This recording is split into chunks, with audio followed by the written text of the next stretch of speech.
appreciate everything you're doing with Profitly. Awesome. It's really a great tool to learn. Been in the challenge for about 2 weeks. Oh, cool. How's it going so far?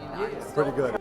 Cool. Thanks, Thanks, man. my teacher. Appreciate it. Thank you. Thank you. Without further ado, multi-millionaire trader Timothy Sykes. Thanks. All right. Thank you, Harvard. I have to film this too because this is one of my life achievements. Everybody wave. Thank you, guys. Speaking at Harvard, I've already created a millionaire, and now I want to inspire you to show you what's possible. That's it. Thank you, guys, Harvard. I love it. So, I have some interesting experiences over the course of my life. You can follow me on Instagram and YouTube. You can see a lot of my material possessions. I brought my Lamborghini and Porsche keys. I don't need them. I'm throwing them. Good catch. That's why he's a millionaire. Look at that. It's just like, but I don't want to just talk about that stuff here. Showing my pictures on Instagram and videos on YouTube, that's the palette that I can work with there. You have to try and inspire people to work hard, to study hard, to make a lot of money, to afford the things that you love. But you can't give 30-minute speeches on Instagram. It's 15 seconds. So this speech is going to be a little different than what you know me or you might know me on social media as, because I want to share some of the experiences that have really shaped my life. I've been very fortunate.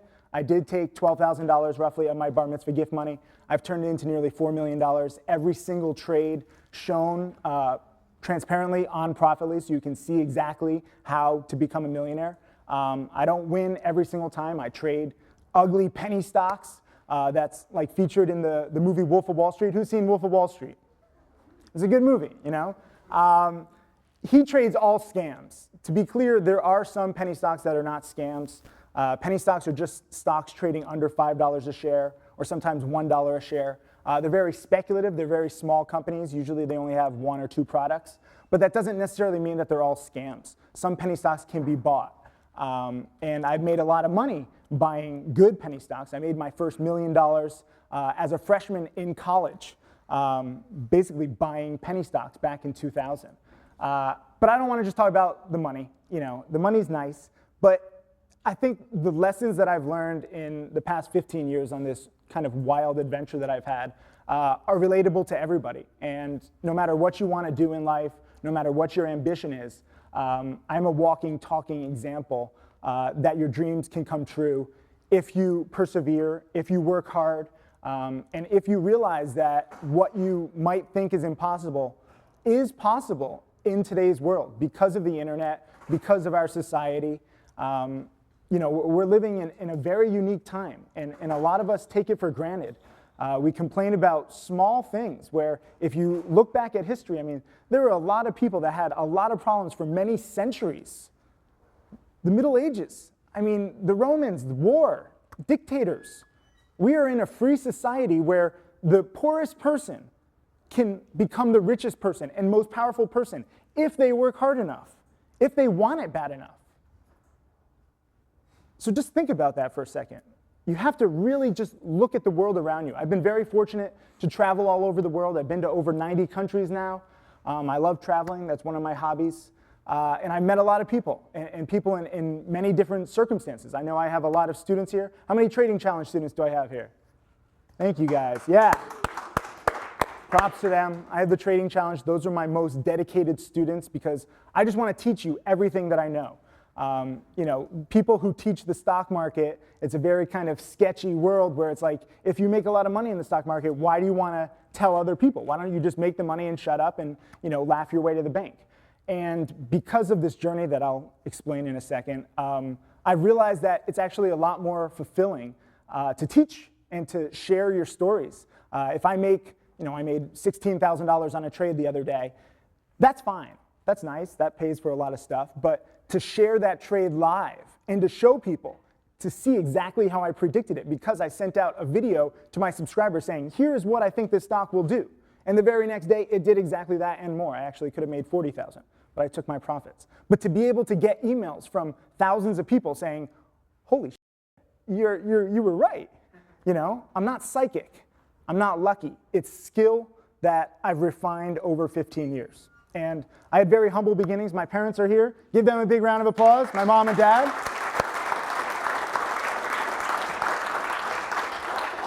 I'm from a small town, Orange, Connecticut. I actually went to Tufts University here, just a few miles away, freshman year.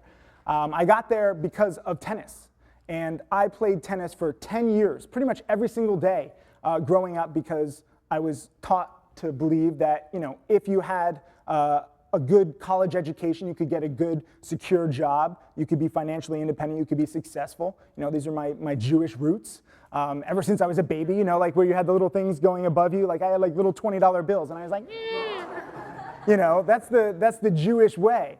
And I believe that. Unfortunately, and I say this, you know, kind of jokingly, I don't say anything that serious. But because I'm Jewish and I was playing sports, those two don't really mix. You know, you don't see that many, you know, LeBron is not Jewish. You don't have that many professional athletes. So my elbow actually gave out senior year of high school. And it was really traumatic for me because the only thing I had known at that time was playing tennis every single day, working hard, going to be the best tennis player so you can get the tennis scholarship, so you can get into the good college. I was already into Tufts University because of tennis, but then my elbow gave out and I had Tommy John surgery where they actually take something out of your other arm and put it in this arm. So I'm walking around like RoboCop with 2 casts and I couldn't do anything. I'm already into college, early admission. So senior year of high school, my parents, in their wisdom, gave me roughly $12,000 of my bar mitzvah gift money to play around with in the stock market.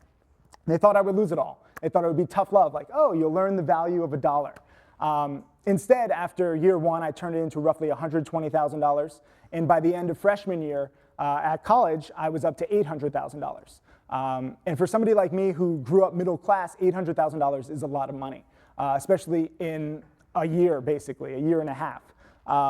It was crazy. And I didn't know if I was lucky. I didn't know if I was skilled. I think I was definitely lucky, partially skilled, but I was in the right place at the right time. This was back in '99 and 2000 during the tech bubble, and I profited. I saw a pattern in the stock market, specifically penny stocks. I didn't want to be a penny stock trader. I didn't know even what penny stocks were. I just saw a pattern, and I went with it, basically buying penny stocks that were hyped up because I figured if internet companies like Netscape and Yahoo at the time were the 2 most valuable internet companies were valued so highly and they don't really have that many revenues, then why can't you value, you know, a small speculative penny stock highly too? A company like NetTaxi. Who remembers NetTaxi? Yeah, there we go. We got one guy. You know, this was an old school internet company and the penny stock soared because they put out some press releases saying, look, we could be like the next Netscape. And because Netscape didn't have that much business at the time, only hype and promises, NetTaxi, very similar name, sure, why not? And the stock surged. And that's how I turned basically 12,000 into 800,000. Then the stock market crashed. And most people who had similar kinds of gains like I did, you know, they lost all their money. I didn't. So what made me different from everybody else who was buying penny stocks or internet companies during the tech bubble? Discipline. Because while I was trading in the freshman dorm room, and I actually, Fire and Ice. Have you guys been to Fire and Ice? Yeah. I took the whole dorm out to dinner one time at Fire and Ice when I made $100,000 in a day. But when I did that, I always took profits because I always looked at everything as a gift. You know, whether I made $100,000 or $16,000, and to this day, I still look at everything as a gift. I try not to get too greedy. Yes, I have a Lamborghini. Yes, I have the Porsche and the mansion, and I love traveling. But I always try and live within my means and stay disciplined. The Wolf of Wall Street, you know, obviously he's a scam artist. He's not a good marketer. He runs Ponzi schemes. He's a career criminal. In case any of you guys want to learn marketing, he's not a marketer. If you want to learn how to be a criminal, I think he's your man. But if you want to learn to live within your means, even if you are making a lot of money, whether it's on apps or cars or stocks or anything, always kind of try and remember that there are a lot of people in history who have made a lot of money and a lot of people who have lost it by living beyond their means, by getting too greedy, by not appreciating every single dollar. So to this day, I have, you know, several millions of dollars in the bank, but I appreciate every single dollar. And I know it doesn't look like that on my social media, I'm like bragging and stuff like that, but that's just to inspire people. Because this is what I've also learned. While I appreciate the money, I appreciate the students even more. Making $100,000 in a day, taking the dorm out to Fire and Ice, that's fantastic. But my life achievement has been creating 2 millionaire students now. Michael Good and Tim Grattani. They both passed $1 million in profits with my teachings. When I crossed $1 million, I was 22. Best moment of my life. I was like, oh my God, I'm a millionaire. This is crazy. But to be able to pass down your expertise to others, that takes it to a whole nother level. For many years, many people thought, I post YouTube videos, many people thought that I was just full of shit. They're like, oh yeah, another guy who claims he can make me a millionaire on the internet. And then, not one, but two of my students have done that, showing every single trade. Tim Grattani is actually up to $1.7 million in profits now in 3 years. He started with $1,500. So that has become the most fulfilling thing. And so while I keep making money, I'm up roughly 107% in 4 months in 2014 trading. I love it. But teaching, creating more millionaires, doing the impossible, challenging, accepted financial wisdom, where people think, oh, penny stocks, those are scams, it's sketchy, it's risky. I've heard every bad word in the book that you can think of with penny stocks. And yet for me, it's changed my life. For my top students, they've changed their lives using penny stocks. So there's a contradiction. The whole world hates on penny stocks, and yet some of us see these patterns that repeat again and again. And yes, we do see some scams too, but you see these patterns and you can see how to grow your account. So, I'm getting ahead of myself, but over the next few years and decades, I look forward to challenging the entire finance industry. It's a bold statement, but it's a very achievable task because you have people who watch CNBC, you have people who watch Bloomberg, and they're not making money. You've been taught by financial media outlets that you have to care about breaking news, that you have to watch these stocks all the time, and it's stressful, like Alan said. I don't trade that much. I don't day trade every single day. I wait for the patterns and I try to bank, and I win roughly 75% of the time. It's not stressful at all. I get into online arguments a lot with people who doubt me, and I love it. And I can say whatever the I want because I know that my pattern works. So if you want to hate me, bring it on. Hate me. Michael Good, my first millionaire student, wrote a blog post about me saying Tim Sykes is full of shit. We went back and forth. You can Google this, And we went back and forth with like 80 comments. And he's like, okay, I'll give your DVDs a try. Another DVD salesman. That's what he's thinking. Surely enough, he watched the DVDs, he saw what I saw, and now he's a millionaire, multimillionaire actually. And he actually helps me teach other students. So I like confrontation. I really do, because I know what I see. And a lot of you guys, no matter what field you're in, once you get experience, you start seeing how the world works. You start seeing what works. And I want you guys to have that confidence. When you see something, and if, respected wisdom is going against what you see happening, you can challenge that. A lot of people don't realize that the world is built on challenging accepted ideas, creating new ideas, refining the ideas, and changing the world. I have no great ambition that I'm going to change the whole world. I want to change the finance industry. I want to show how predictable penny stocks are, that you can buy them and you can short sell them. Yes, you can bet against scams. I'm actually talking to some TV producers right now, and part of what I'm talking about is teaching the people who were scammed by Jordan Belfort, the Wolf of Wall Street, teaching those people how to get back at those promoters who lie about penny stocks and say that this scam that they promote is a real company. And normal people, average people out there, can get back at promoters by betting against those scams and making money as the scams collapse. Because that's the beauty of my strategy. Unlike Google and Facebook and GE, I get questions every single day. Where is the stock market going? What is this happening? I don't know. I know what penny stocks are doing based on patterns and based on the fact that 99.99% of all penny stocks will go to zero in a few years. That's a huge advantage. So challenge accepted wisdom. Look for advantages like that. If you're going to trade the stock market and you're buying Facebook or Google, you don't know where they're going to be in 5, 10, 20 years from now. You don't know which products are going to take off. There could be a small startup like Instagram that's going to take over, and no one even knows about it right now. Be very careful. Challenge authority, especially in finance. There's a nasty fact out there, which many of you guys aren't in finance, but 90 to 95% of traders lose money. The vast majority of people who try to day trade lose money. And yet the industry is booming. You have brokers, you have news outlets, you have newsletters, you have websites galore. It's a sucker's game. And the key to being part of the 5 to 10% of successful traders is understanding reality. So, as some of the past speakers have said, when you get into an industry, look at everything. Look at every single aspect of that industry. Be thorough. Be meticulous. Because if you're not, you might miss something, and it's going to cost you money, it's going to cost you time, and you probably will lower your odds of success. I've done that. I've made mistakes too, I have taken $12,000 and turned it into $4 million, but there were bumps along the way. I want to tell you about my biggest loss. I think that's very useful.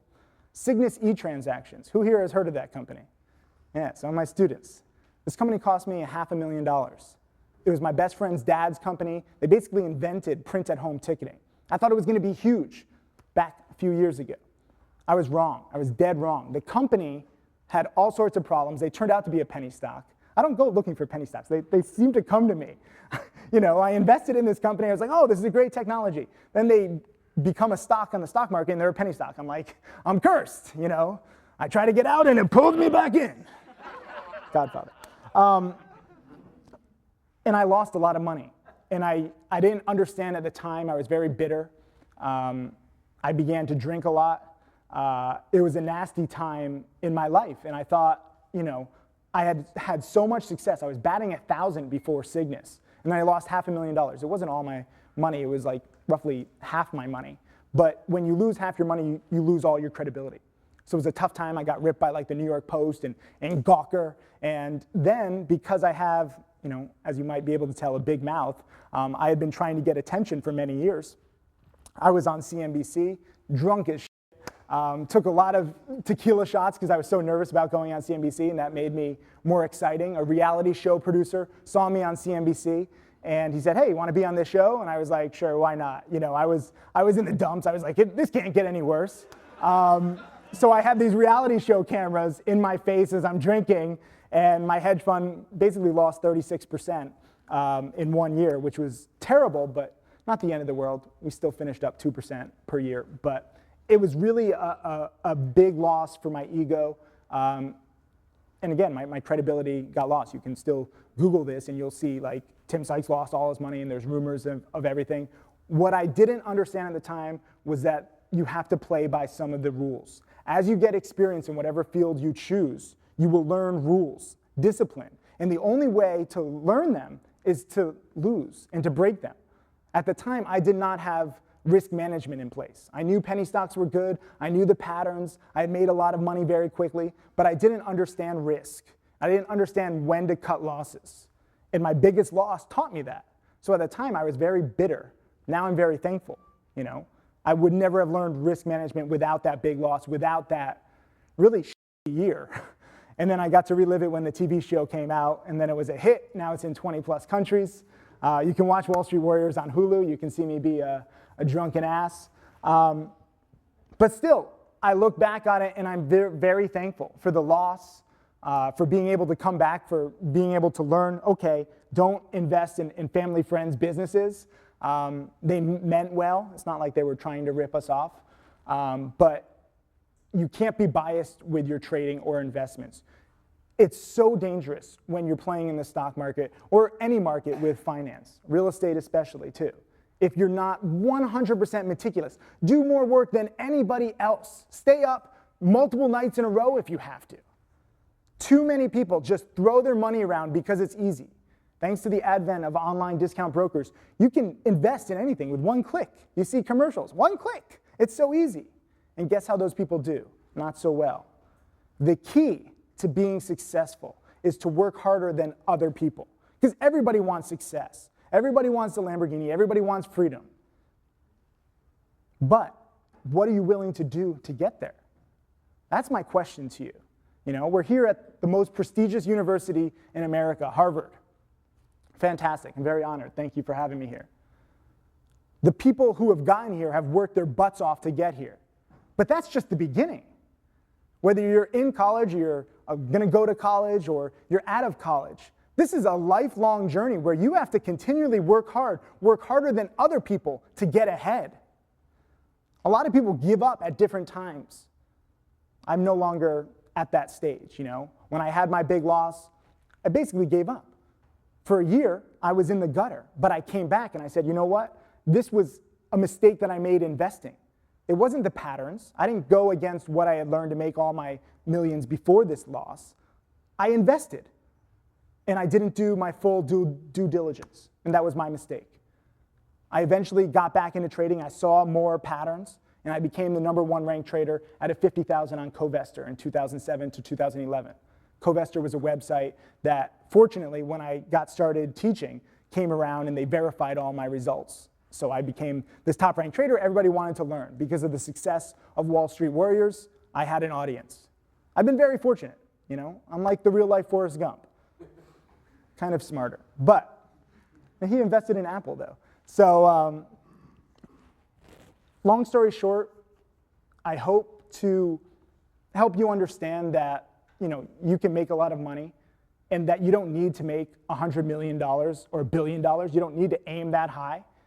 You know, I have just a few $1 million in cash in the bank, and I live well. That's all you really need. You don't need to create the next $1 billion company. And I know a lot of you guys want to do that, you know, whether you're coders or traders. Live well, but achieve your goals. Your goals should not just be about money. It should be about helping other people. And that's what I try and do every single day by sharing these stories, by sharing my losses, by sharing my gains, by sharing my freaking pictures of my Lamborghini and how it makes me nauseous. I don't know how you drive it. You know, you have an old one too, right? Do you get nauseous? No. And you go 200 miles an hour. I got up to 170 and I was like puking. I don't know how you do it, but I like the Lamborghini. I like the watches, you know. I was going to throw this watch. Josh wants me to throw this watch. I threw the Lamborghini keys. Forget a $30,000 watch. You know, the Lamborghini's a little more. But that was when I was angry. There's a video out there of when I threw my Rolex at my conference last year. That was before I had created any millionaires. I was very angry because every single day, you know, I make videos and I'm like, I want to create a millionaire. I want to create a millionaire. And my haters would email me, still no millionaires. What's going on? Now I got 2 of them. And the haters are, you know, shutting up. So I'm just not that angry. I don't need to throw anything. I just wanted to throw some keys. I don't know. You know, losses, gains, adventures, travel, cars, watches, students. I have a lot of stuff in my life, and I'm thankful for all of it. But hopefully from this whole speech, you understand that you can't take life too seriously. You can't be like, oh my God, I lost $500,000. You know, celebrate the highs. When I made $100,000 in a day, take your dorm room out to Fire and Ice. It's a good restaurant, and it's a good deal. I was a freshman. None of us could drink, so the bill wasn't that bad. Celebrate the highs. Learn to respect the lows. Work your ass off, and live a good life. Thank you.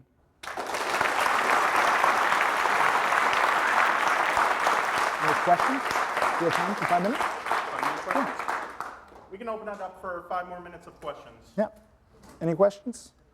What would you say is the most important thing that you do to stay disciplined? Because obviously when you're trading, especially with ARTX and BDSI this past week, like you're only doing a couple of trades a week, and those are the, you know, the awesome ones. You're not over trading at all, which is definitely something that a lot of us struggle with. Yeah. A lot of us struggle with. Yeah. What is the most important thing you do actually besides learning from actually experiencing a lot? You know, when I trade, I feel like I'm like a sniper. Like I'm, you know, like Enemy at the Gates, you know, with Jude Law and all those other guys, Ed Harris. Watch that movie. But one shot at a time. I don't like holding a basket of stocks. I know a lot of successful investors, they hold 5, 10, 20 stocks, and they try and win on 70 or 80% of them. I can't do that. I'm too ADD. So when I'm in a stock, I'm watching it every single tick. If it doesn't do exactly what I want, I get out. On VDSI, it did exactly what I wanted, I got out. I underestimated it. I locked in like $7,000, could have been $15,000. No regrets. I went in with a thesis and I got out. So when you're looking at whatever stock, you have to go in with a thesis and watch it like a hawk. That's my style. And if the thesis comes true, then you make a lot of money. If it doesn't, you cut losses quickly. If I'm buying a stock, I bought this company VDSI the other day. They had already reported earnings. They were up 12%. Mobile bill pay, security, wireless, mobile stuff, hot words. But they were already up on the day. And people were like, why are you buying? The earnings are out. The news is out. The stock has already made its move. And I, based on my experience, thought this move has more to go. There's a potential that an analyst will upgrade it overnight, as I oftentimes buy earnings winners after they've made a big move at first, because there's usually continuation. And I thought, it's good risk reward. You always have to think about risk reward when you get into a trade. What is my upside? With VDSI, I thought my upside was to make 70 cents a share. If it didn't break out, if there was no analyst upgrade, then I would lose 10 cents a share. There was 7-to-1 risk reward. That was a good trade. As it turns out, the analyst did upgrade it, and the stock went up $2 a share. I underestimated how far it would go. I took my profits too quickly, but I went in with a thesis, and it worked out. Do that on every single trade. You have to resist the urge to overtrade. Some of us are day traders in here. Some of us are in the stock market. Whatever you are in, you have to try and stay disciplined. And I know it's difficult because you have your money in your accounts. You feel like it's just sitting there and not doing anything. Try and grow your account one trade at a time. See how it goes. I like to think of myself as a retired trader. And I know this is weird as a full-time trader and a trading coach, but by thinking of myself as a retired trader who only comes out of retirement when there's a good trade, only if I'm like, oh my God, I have to trade this, because if I don't, I'm going to regret it. That brings me back into the market, and that's when I usually do well. If I'm just bored and I'm like, I've got nothing to do, there's nothing on TV, let me just bet $100,000 for the action. I know far too many degenerate gamblers who are like that, and that's dangerous. Yeah? What maybe pushes you over the edge when you start breaking rules like with YOD? So YOD, one of my rules is to never guess on earnings ahead of time. YOD is You On Demand, their app maker for movies on demand in China. And with their previous earnings calls, I know this is getting a little technical for you non-traders, but previously they had always had some kind of nice announcement with earnings. And I was flying at the time, I was traveling, and I was like, you know what, f it. Like, I'm gonna regret this if they announce something big. I put in so much research, so much time into this company that it owes me. And I got in, they didn't announce anything, the stock tanked, and I lost a few $1,000s. And I did a whole video lesson on it. That's the good thing these days, that with my losses, I make a video lesson. I have a video lesson library of now over 1,700 videos, good trades, bad trades, everything. And I waited for the right stock. Unfortunately, I broke my rules. I went in before earnings. I guessed on news. I don't want to guess on news. That lowers my odds of success. The fact that I'm flying and that I can't even get out of the trade. Actually, they reported earnings and I had a chance to get out, but I was on a flight with no Wi-Fi. So you need to put yourself in a position to make money. If you're traveling, if you don't have Wi-Fi, you're just increasing the risk dramatically. And if you like that increased risk, which some people do because they're degenerate gamblers, that's when the trouble starts. You shouldn't like risk. You shouldn't like that uneasy feeling. Will I make money? Will I not? If you treat trading in the stock market like a business and you're very meticulous, then you will do better. One more? Last one. Yeah. Yep. So obviously you're really successful now, and you've made millions, but what drives you? What makes you get up every morning or stay up all night to do work? Yeah, I mean, making 16,000, like I said, on a trade, fantastic. But showing it in a video before I even made the trade, that's fantastic. Because again, I'm trying to change the finance industry, trying to get respect for penny stocks, trying to get respect for my strategy, trying to show that it's possible to create millionaires from scratch, to breed them. This is not an easy task to create a millionaire student. And I love that challenge, For a very long time, I was like, oh my God, is this ever gonna happen? I've been teaching 6 years and no millionaires. Then 2 millionaires within a few weeks of each other because they were gradually growing their account. So I wanna create more millionaires. Now the question isn't, can you create a millionaire? It's how many can you create? How many before people start to say, you know what, Tim's patterns, they might be worth it. They might be worthwhile studying, you know? Watching 1,700 video lessons sounds overwhelming. They're only 5 minutes each. You know, it's 140 hours. That sounds overwhelming to people, but once you see what the students can do with it, you know, looking in Tim Grittani's eyes, Joey, my filmographer, and I, you know, we went out to Ohio to witness Tim Grittani crossing $1 million. And he was so thankful. This is a kid who had $1,500 to his name 3 years earlier. And now he has $1 million. Now he's up to 1.7 million.